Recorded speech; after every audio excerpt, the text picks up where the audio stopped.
The mission we have is for people to understand disconnects. Like instead of thinking, oh, this hurts, Tylenol. It's not a deficiency in Tylenol there. It's a disconnect. And it needs to be, it's part of the problem. There's other things that can happen, but does that make sense? Yeah, so sensory meaning the brain is not receiving the messages back. And then motor meaning the message that it's sending is not making it to the part of the body. And then when that happens, the body will have some shoot a shot across the bow to try to get you to find it and fix it. Yep.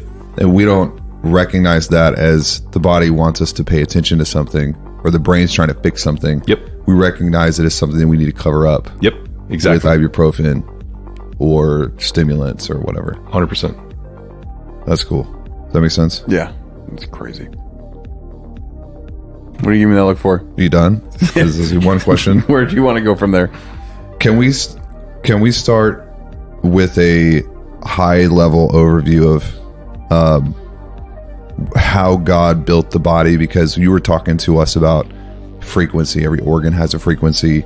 I've never heard anybody really teach about frequencies before. We have light. Not a lot of people are talking about light. Yep. So when it comes down to, we understand that there's nerves and all of this stuff, but what types of data are in the body? So frequency, for example, can you talk about what that is and what it means? Yeah. So frequency essentially is like a guitar string. So if you look at a guitar and you have all the different strings, each one should sound a certain way if it's tuned up properly.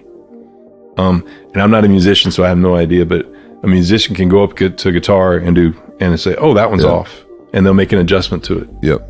That's what frequency is. So essentially your heart has the cells in your heart have different frequency than the cells in your thyroid, than your red blood cells, than your white blood cells, than your femur cells. They all have different frequencies.